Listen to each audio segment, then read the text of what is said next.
Olá, queridos amigos. Sejam bem-vindos ao canal Estudar Kardec, para mais uma edição de Falando de Espiritismo.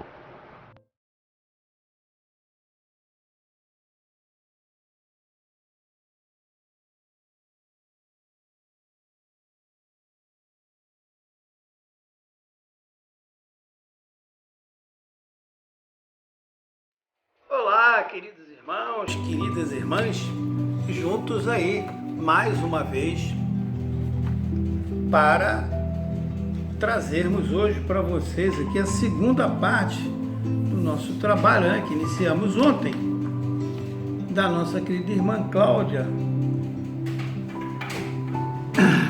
lá de Vinhedo. A irmã deixou publicado na revista Consolador, no ano de 2011, um texto muito interessante. Falamos já isso no primeiro vídeo, vamos estar repetindo aqui, porque hoje, lembrando a vocês, no final, vamos deixar lá para vocês o conteúdo dos trabalhos da nossa irmã, o blog, o site, tá? Não reparei se lá no site tinha algum e-mail, alguma coisa. Se alguém quiser fazer contato com ela, e vocês também podem achar no YouTube, alguns trabalhos dela que está postado lá, algumas palestras, algumas coisas excelentes. Vale a pena ver o trabalho da nossa irmã Cláudia lá. E ontem, no trabalho de ontem, nós terminamos dizendo uma frase que eu achei muito interessante. O finalzinho, a última frase final que eu falei para vocês, eu vou repetir ela agora, porque eu achei super interessante. Na hora que nós estávamos fazendo a edição, eu falei assim, caramba, isso é muito importante, isso mexe com a gente, né? Aquele toque legal, bem caprichado mesmo. E eu vou repetir para vocês aqui, uma linhazinha só.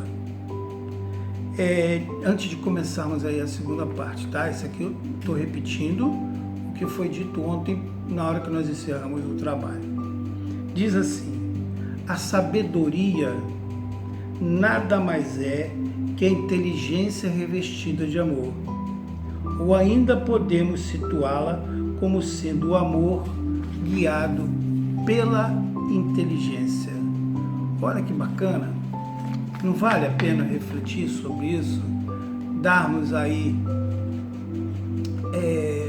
um tempinho, parar, ler, medita um pouquinho e ver. É necessário que tenhamos muito carinho, muito amor, um pelo outro.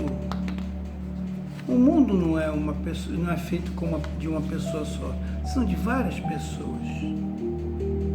Da mesma maneira que eu falei que a gente tem que brigar com o egoísmo, com essas coisas todas que a gente ainda possui.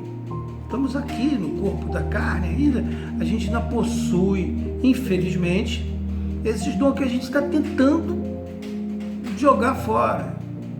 Em algum tempo, em algumas reencarnações, a gente vai conseguir se livrar disso e dar um passo melhor em busca da perfeição.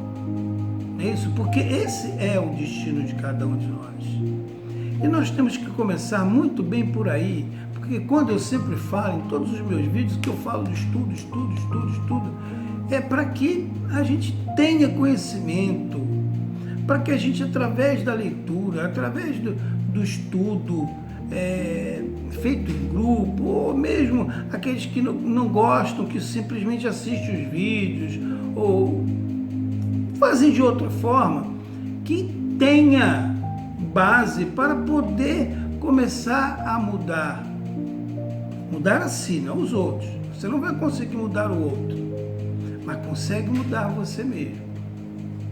E como é que a gente consegue mudar a gente mesmo? Através de conhecimento, através de leituras edificantes, das quais sempre indico que, em primeiro lugar, você tem que ler as obras fundamentais de Allan Kardec. Ela é a base de tudo. E daí a gente vai lendo os outros que não complementam as obras de Kardec, mas auxiliam trazem boas informações. Tem obras muito boas aí, fantásticas. Tem uma alazinha aí da esquerda que não gosta, acha que é somente as obras de Kardec. Eu acho, é a minha opinião, que primeiro, sim, são as obras de Kardec. Mas não vou deixar de fazer leitura das outras. Até para ter conhecimento do que não é correto, para não repetir, para não fazer. Então eu leio. E muitas das vezes encontramos nessas outras obras coisas boas e maravilhosas, que vale a pena a gente ter noção. Isso é empatia, gente. Eu tenho que, mesmo que eu não concorde, eu tenho que respeitar o direito do outro. Se o irmão foi equivocado em dar uma informação, é ele que vai corrigir, sei lá, depois. Não sou eu que tenho que ficar largando aqui a lenha nele para que isso aconteça, ok? Mas vamos ao trabalho da nossa irmã Cláudia, que é muito lindo, muito importante, ok? Vamos lá. A segunda parte do trabalho Espíritas. Estudar por quê? O primeiro tópico, tipos de caridade. Diz ela, outro ponto que desejamos destacar na concepção sobre o significado e abrangência da palavra caridade, muitos espíritas, apoiados na instrução de Kardec, que afirmou categoricamente que fora da caridade não há salvação, considerem a necessidade de ajuda material ou moral a todas as criaturas, atendendo aos necessitados que batem à sua porta através do alimento, roupa, utensílios, diálogo, um diálogo amoroso, ajuda com documentação, etc, etc, etc. Belo e importante trabalho, que deve continuar sendo realizado da melhor forma possível. Esquecem-se, porém, de que esta, entre aspas, caridade, é ainda mais ampla, abrangendo outro aspecto, tão importante quanto esses que nós acabamos de citar, os anteriores. Devemos realizar caridade material, claro, assim como devemos realizar a caridade moral, nos suportando, nos ajudando nas questões ligadas ao emocional, nos diversos setores da vida. Todos os dois tipos de caridade importantes, mas a caridade moral tem a sua relevância maior um pouco. Porque quando você não tem a caridade moral, você não consegue fazer a caridade material.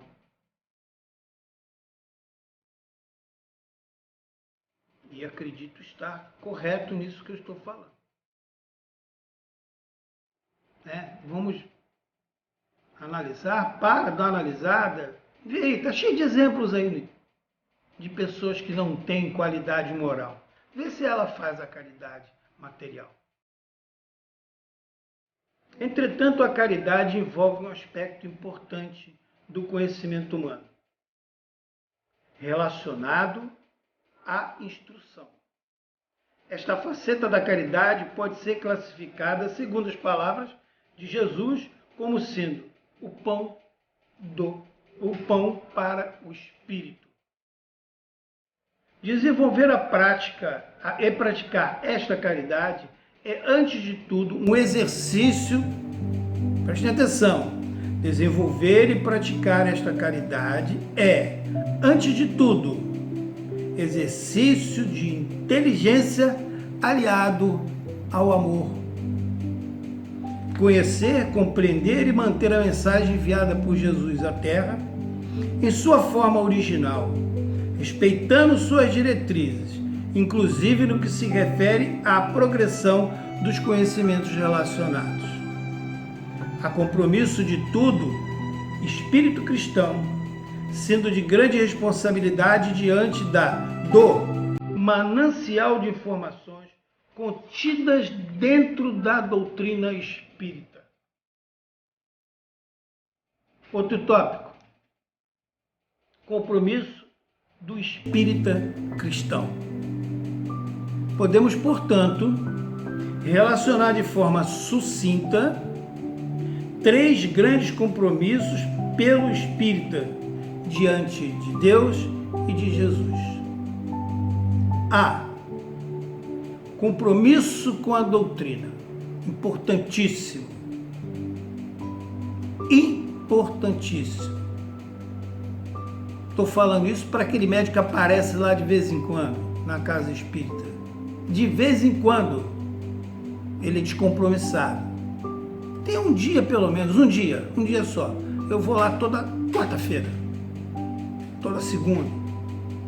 Mas tem compromisso, eu tenho compromisso de estar aqui nesse dia, fazendo o meu trabalho.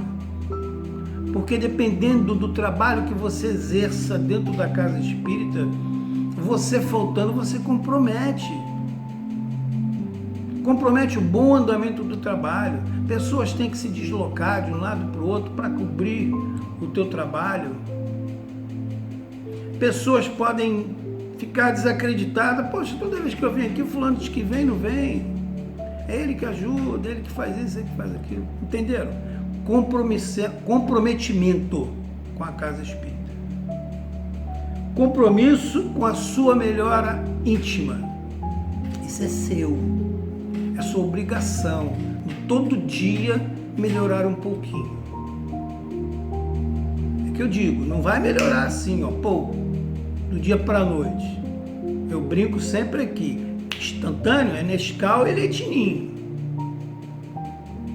E às vezes em pelota, quando você não sabe fazer o negócio lá também. Gradativamente. Se corrija a cada momento que você vê que errou. Você está se melhorando, está se policiando. C. Compromisso com o próximo. Está sempre ajudando. Eu queria uma forma de poder estar ajudando as pessoas. Eu deixei um pouco provisoriamente, eu vou dizer assim, porque me orientaram a falar assim. Provisoriamente eu me afastei um pouco dos trabalhos mediúnicos. Mas eu falei, mas eu vou fazer o quê? Eu tenho que fazer alguma coisa, eu não posso ficar sem isso. Isso é como a gente usa popularmente aí, grossamente falando, você desculpe, mas é um termo popular, então a gente tem que estar falando e as pessoas estão entendendo. Essa é o que chamamos de, essa é minha cachaçinha.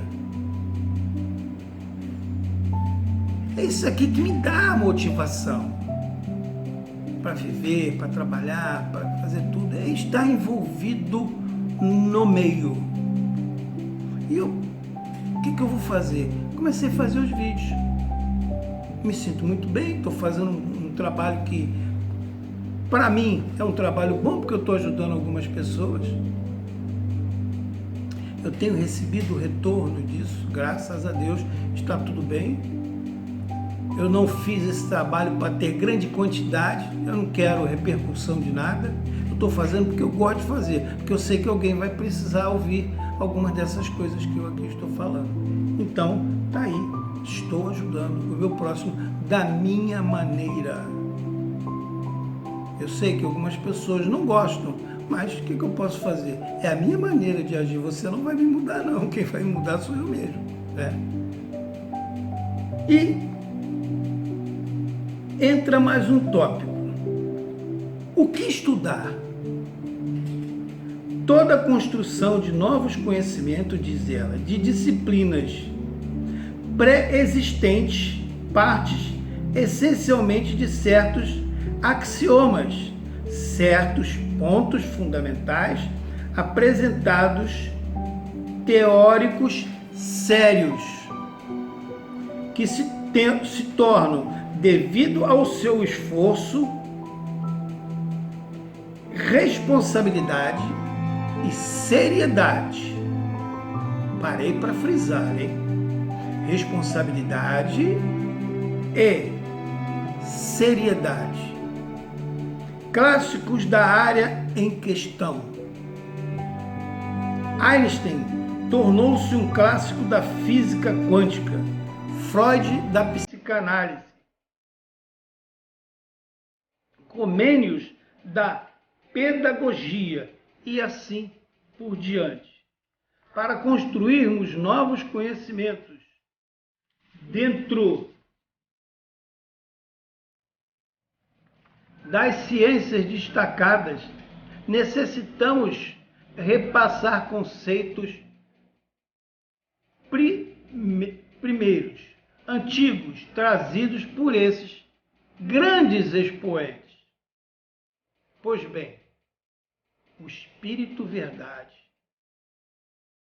sendo o Consolador prometido por Jesus, é o clássico da doutrina espírita. Em conjunto com sua equipe espiritual, Allan Kardec, que, deste lado da vida, organizou, codificou os conhecimentos, dando enorme contribuição à doutrina com seus comentários lúcidos, pertinentes. Portanto, nossos primeiros passos dentro do estudo espírita devem ser em torno das obras fundamentais, sendo que estas mesmas obras devem ser reestudadas ao longo de toda a encarnação do estudante, sendo este um eterno aprendiz.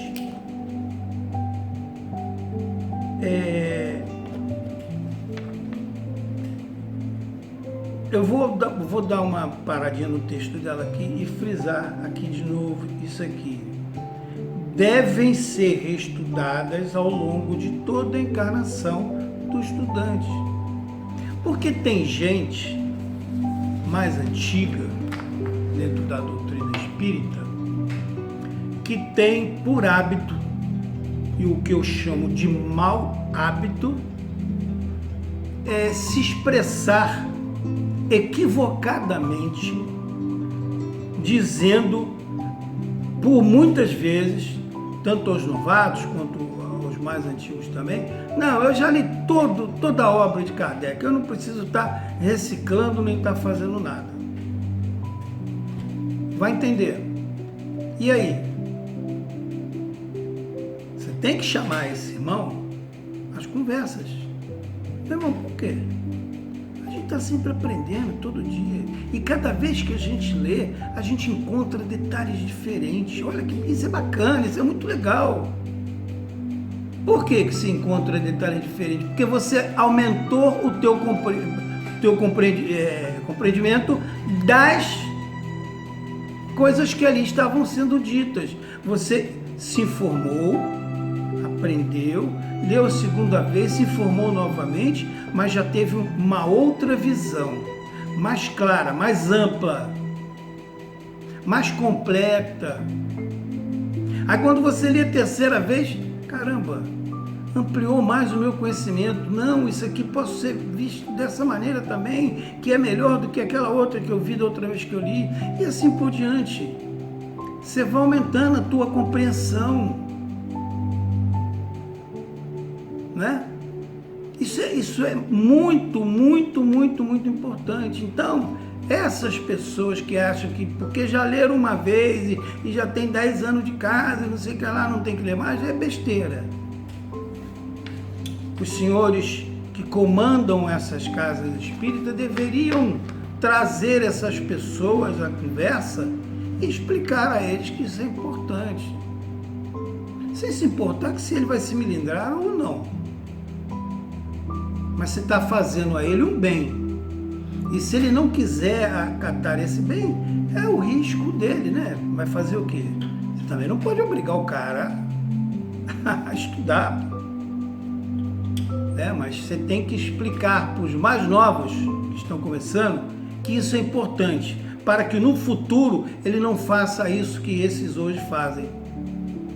Aí começam a ler outros livros, começam a misturar a coisa e de repente deixa de dar valor às obras fundamentais para dar valor a essas outras coisas que hoje está sendo dita, que é um mundo de besterol e que leva muita gente a se desviar do que era correto.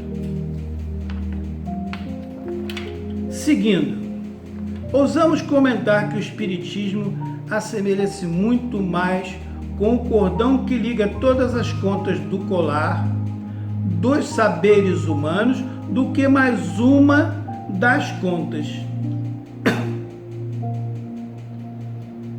Precisaremos estudar por sua grandiosidade e abrangência, interrupta e sistematicamente ao longo de todos os anos em que habitarmos o planeta e certamente após a nossa desencarnação. Não pensem, senhores, porque muitos pensam, né? Acabou aqui, acabou lá do lado de lá, não tem. Não tem, tem sim. Tem estudo, tem aprendizado, tem trabalho. Ninguém fica na rede lá tocando uma harpinha, não. Porque esse negócio de tocar harpinha e ter asinha branca, isso aí é conversa, né? Todos nós sabemos disso, não existe esse tipo de coisa.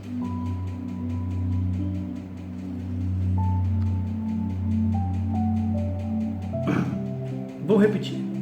Precisaremos estudá-los por sua grandiosidade e abrangência, interrupta e sistematicamente ao longo de todos os anos em que habitarmos o planeta e certamente após a nossa desencarnação. Não apenas para podermos contribuir com a sua manutenção e propagação responsável dos conhecimentos, mas também para que possamos utilizá-los em proveito próprio e por toda a humanidade. Outro tópico: como estudar? Disciplinando o uso do tempo, o orientador mediúnico de Chico Xavier, quando se apresentou pela primeira vez ao médium brasileiro, foi enfático pronunciando 3 regras básicas necessárias para que Chico pudesse exercer o seu mandato mediúnico com sucesso. Disse ele: disciplina, disciplina, disciplina. E é por aí, minha gente. A gente tem que ser disciplinado. A gente tem que montar o nosso esquema. Assim como eu faço. Que dia, que hora, que momento eu tenho um dia para gravar, um dia para editar. E agora estou sozinho fazendo tudo. Eu estou gravando, eu estou estudando, eu estou iluminando, eu estou editando. E é um pouquinho complicado, né? Porque alguns detalhes, eu não sou profissional, alguns detalhes até passam, alguns errinhos, algumas coisinhas, mas isso não importa. Mas o básico tem que estar lá, tem que estar pronto. Isso leva tempo, né? A gravação é rápida, 20, 30 minutos, 15 minutos, 25 minutos, dependendo do texto. A gravação é rápida, tá? Filmadora aí ligada, eu tenho câmera, eu tenho filmadora, eu tenho DSLR, eu tenho celular, cada hora eu gravo de uma forma. Ainda não conseguimos, ainda peço desculpas, ainda não conseguimos montar o local, porque eu tenho um planejamento aí feito, onde eu ia montar um local para a gente estar filmando sempre ali, mas está um pouquinho complicado, estou sem tempo e a gente vai fazer isso futuramente, mas por enquanto está saindo, o importante é estar fazendo o trabalho. Então eu tenho que me dedicar, arrumar tempo para fazer essas coisas. E isso é disciplina. Eu tenho que saber disciplinar, porque eu tenho outras coisas para fazer, né? Tenho uma família, eu tenho coisas para me movimentar, eu preciso estar atuando dentro da minha casa também. Tem um momento de lazer que eu tenho que estar com a família, passeando, coisa parecida. Então isso tudo tem que estar esquematizado. E isso chama-se disciplina. Disciplina de organização. É se organizar. Na esperança de termos conseguido clarificar o leitor quanto à importância dos estudos para o espírita cristão, seguimos o raciocínio salientando sobre a imprescindibilidade da disciplina nas questões do estudo, aproveitando-se da melhor maneira do tempo sagrado que nos é concedido. Eu frequento até hoje 2 locais onde a gente faz estudo. Eu estou estudando hoje, nos dias de hoje, eu estou estudando o Livro dos Médiuns em uma casa e estou estudando o Livro dos Espíritos em outra casa. O Livro dos Médiuns pela 3ª vez e o Livro dos Espíritos também pela 3ª vez. Estudando, lendo não, hein? Estudando. Então eu tenho 2 dias da semana que eu me desloco da minha casa para ir a essas casas estudar novamente esses 2 livros. Eu estou repetindo esses 2 livros e futuramente repetindo os outros também, assim que eles forem chegando. Sabemos que a realização de determinadas atividades em nosso cotidiano depende do quanto tempo temos para dedicarmos a elas. Entretanto, não é menos verdadeiro que o tempo estará fatiado de acordo com as nossas prioridades. Foi o que eu acabei de dizer a vocês. Temos num dia 1440 minutos. Se consagrarmos 40 minutos diariamente aos estudos, estaremos utilizando apenas 3% do total. É pouco, mas é suficiente. Somados, estes 40 minutos resultarão em preciosas 240 horas por ano. 240 horas por ano. E normalmente até mais, né? Porque normalmente o estudo é de 1 hora, né? Nas casas espíritas. Tem algumas federações aí, eu não sei se é daqui do Rio de Janeiro deu essa ideia, mas tem algumas federações aí na qual eu tenho contato com alguns amigos que viram através de estudo, vendo a necessidade que o estudo deveria ter pelo menos 1 hora e 30 minutos para abertura, para oração, para no final um momento de reflexão. Eu, quando vou falar sobre algum tema que me pedem para falar, não é palestra, né, nem exposição não, porque eu não sou palestrante nem expositor. Eu sou um amigo contribuindo com alguma coisa que eu tenha um pouco de conhecimento e base e vou lá conversar com os meus amigos. Eu não gosto de ser intitulado como palestrante ou como expositor. Eu sou contribuidor. Eu prefiro usar esse termo. Então, quando eu faço isso, eu gosto que tenha 1 hora e 30 minutos, porque sempre no final a gente tem um texto de reflexão e faz-se aí a exibição de um outro texto de reflexão maior um pouco para levantar as pessoas, né? Eu acho que seria legal fazer 1 hora e 30 minutos, dá tranquilamente para fazer. Para os outros, os expositores, os palestrantes, eu acho que seria muito, muito bacana, né? Desde que ele tenha compromisso, né? Tem uns que vêm de fora, às vezes fazer 2 ou 3 palestras num dia só, aqui no nosso estado, né? Aí sim, aí ele tem que estar no corre-corre daqui, dali, pega equipamento, faz isso, faz aquilo, vai para um lado, vai para o outro, então 1 hora é o básico. Mas vamos lá então para 1 hora, que nós falamos em 40 minutos, nós temos 240 horas. Se tiver 1 hora, então tem muito mais. E é muito legal. Foi muito, eu acho que ainda foi pouco. Acho que poderia ter até mais, mas é um número excelente, né? Utilizados 240 horas no ano, utilizados com sabedoria. Né? Usados com sabedoria. Porque por muitas das vezes a gente vê também estudo sendo feito na correria. Gente, a espiritualidade, ela é compromissada com todo mundo.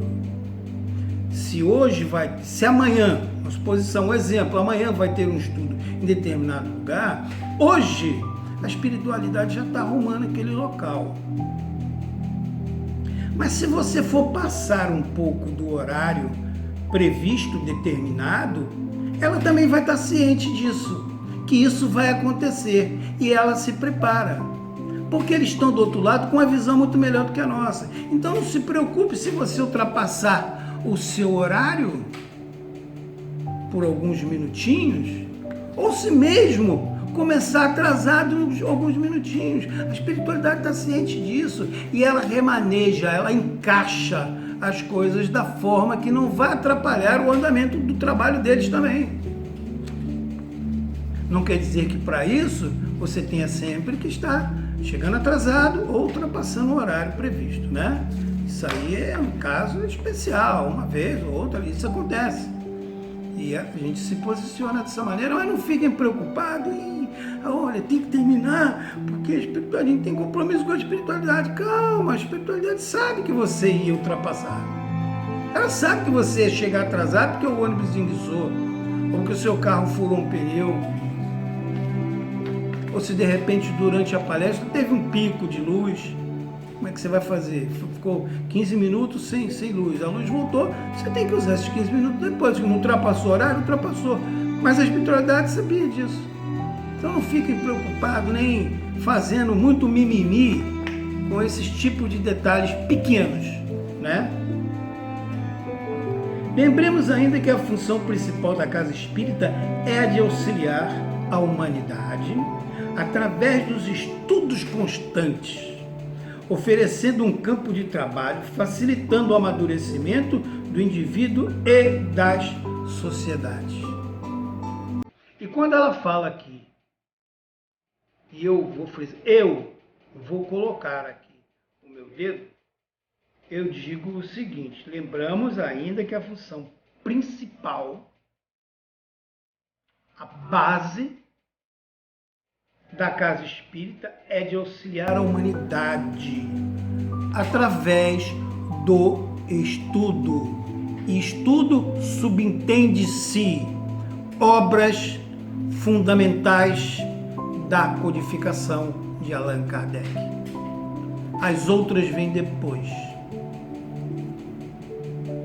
Depois de termos os nossos dias onde nós estudamos Livro dos Médiuns, Livro dos Espíritos, que o céu é inferno, a Gênesis, Evangelho segundo o Espiritismo. Sábado ou domingo, se sobrar um tempo e não tiver outras atividades, se quiserem estudar outro livro, muito bem. Ou façam em outro horário, mas um horário básico. Para esses estudos principais deve ter sim. Neste sentido, recordemos a salutar advertência do Espírito Batuíra, quando nos informa que toda a congregação espírita na Terra tem como finalidade maior esclarecer pelo estudo, promover o amadurecimento emocional pelo trabalho e desenvolver as virtudes potenciais. Eis a atividade prudente e prioritária dos aprendizes do Evangelho. A ação caritativa e a boa vontade do movimento espírita prestam inestimáveis serviços à sociedade e ao Estado, quando davam a assumir de maneira simplista e com espírito salvacionista as funções do serviço social. E cabe à administração pública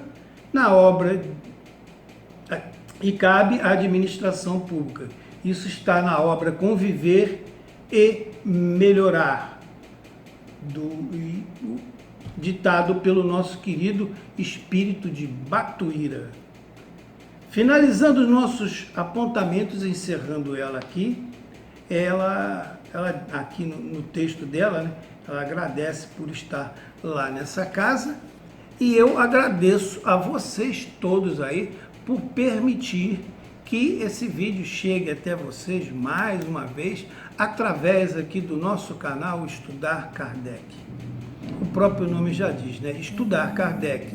E é baseado sempre dentro dessa forma que eu tenho dito para vocês. Estudar é importante, ok? Queridos irmãos, queridas irmãs, fiquem com Deus. Até o nosso próximo encontro. No finalzinho vamos deixar aí os dados da nossa irmã para vocês verificarem lá, ok? Um forte abraço no seu coração. Fique com Deus. Até o nosso próximo encontro. Tchau, tchau. Não se esqueçam, espiritismo sem estudo é espiritismo sem qualidade. Um forte abraço.